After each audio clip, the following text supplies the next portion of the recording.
Quranda həmin o 3-cü surənin 7-ci ayəsi bizə bir açar verir ki, biz bu Quranın sinəsindən mənası aydın sözlərə diqqət ayıraq. Həmin mənası aydın sözlərin içərisində yazılır ki, siz Qurandan yalnız müyəssər olanı oxuyun.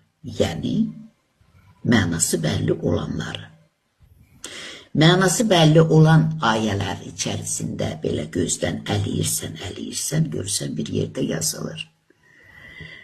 İnsana yaşamaq həyatı bu dünyada verilir. Biri ölür, digəri həyata gəlir və biz öldükdən sonra bir daha dirilməyəcəyik. Yəni cisim geri gələsi deyil. Çünki orada sümüklər qalır, o da şahid kimi ki, burada insan bastırılır və salam.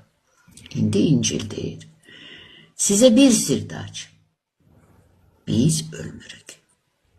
Gözümüzü yummadan ruh vasitəsilə dəyişiririk. Yəni, təhvil verilən can format olur, yeni nəslə çevrilir. O ana bətnindəki deyirlər ki, uşaq tərpəndi.